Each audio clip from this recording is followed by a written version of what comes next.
ఏలూరు సర్వజన ఆసుపత్రిలో జిల్లా వ్యాప్తంగా ఉన్న అన్ని హాస్పిటల్స్లో కాంట్రాక్ట్ 18 నెలల పీఎఫ్ బకాయిలు చెల్లించాలని, అలాగే 5 నెలల జీతాల బకాయిలు చెల్లించాలని కార్మికులు పోరుబాట పట్టారు. ఈ కార్యక్రమానికి జిల్లా AP medical contract and outsourcing employees union అధ్యక్షులు కృష్ణమాచార్యులు, జిల్లా కార్యదర్శి వి దత్తాత్రేయ, బ్రాంచ్ కార్యదర్శి విజయ కరీమన్ నాయకత్వం వహించారు. ఏలూరు సిపిఐ నాయకులు ఉప్పులూరి హేమశంకర్, బల్లా దుర్గారావు, ఏఐటీసీ జిల్లా అధ్యక్షులు డాంగే, మహిళా నాయకురాలు బేబీ, ఇందిర, విజయ మద్దతు తెలియజేశారు.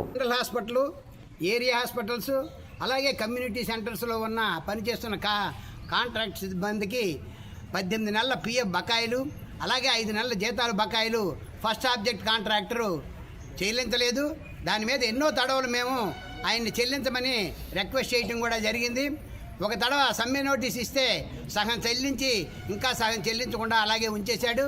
వెంటనే పిఎఫ్ బకాయిలు, 5 నెలల జీతాలు బకాయిలు కూడా చెల్లించాలని చెప్పేసి మేము ప్రభుత్వానికి కూడా నోటీసులు ఇవ్వడం జరిగింది. ప్రిన్సిపల్ సెక్రటరీ గారికి, డైరెక్టర్ ఆఫ్ మెడికల్ ఎడ్యుకేషన్కి, డైరెక్టర్ ఆఫ్ సెకండరీ హెల్త్కి, తర్వాత డీసీహెచ్ఎస్కి, అందరికీ కూడా అన్ని హాస్పిటల్ సూపరింటెండెంట్లకి కూడాను నోటీసులు ఇవ్వడం జరిగింది. కానీ ఎటువంటి చర్య కూడా గైకోలేదు.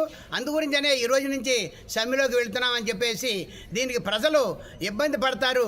ప్రజలందరూ కూడా దీన్ని ప్రభుత్వం యొక్క లోపంగా ఎంచి మాకు మద్దతు పలకాలని చెప్పేసి ప్రజలను కూడా కోరుతున్నాము. మేము ఇదివరకే జనవరి 6వ తేదీన సమ్మె నోటీస్ ఇచ్చాం. ఏఐటీసీ జిల్లా అధ్యక్షులు కె కృష్ణమాచార్యులు, నేను కలిపి సమ్మె నోటీస్ మొత్తం జిల్లా మొత్తంలో సూపరింటెండెంట్స్కి, ఇక్కడ డీసీహెచ్ఎస్ గారికి, ఇక్కడ ఉన్న డిఎంఈ సూపరింటెండెంట్ గారికి, డిఎంఈ ప్రిన్సిపాల్ గారికి, డైరెక్టర్ ఆఫ్ సెకండరీ హెల్త్కి, మొత్తం అందరికీ సమ్మె నోటీస్ ఇచ్చాం. ఎటువంటి స్పందన ఈ రోజు వరకు లేక, గత్యంతరం లేక మేము సమ్మె చేస్తున్నాం. ఎవరిని ఇబ్బంది పెట్టాలని కానీ, ప్రజలను ఇబ్బంది పెట్టాలని కానీ, ఇక్కడ హాస్పిటల్లో ఉన్న సిబ్బందిని ఇబ్బంది పెట్టాలని కానీ మాకు లేదు.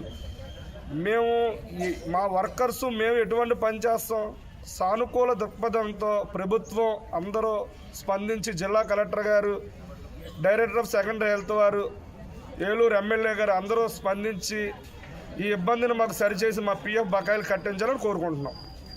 5 సంవత్సరాలు బట్టి ఇక్కడ పనిచేస్తున్నాను. మాకు పిఎఫ్ 18 నెలల నుండి కడతలేదండి. మాకు జీతాలు 5 నెలలు బట్టి ఇస్తలేదండి.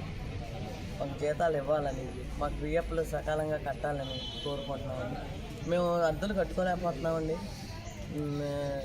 మళ్ళీ వెళ్ళడానికి రావడానికి కూడా చాలా ఇబ్బంది అవుతుంది మాకు. ఇంట్లో పిల్లలకు కూడా స్కూల్ ఫీజులు కట్టుకోవడానికి కూడా చాలా ఇబ్బందిగా ఉంది. అందుకని దయచేసి మాకు పిఎఫ్ ఈఎస్ఐ కట్టించాలని, జీతాలు ఇప్పించాలని కోరుతున్నాం.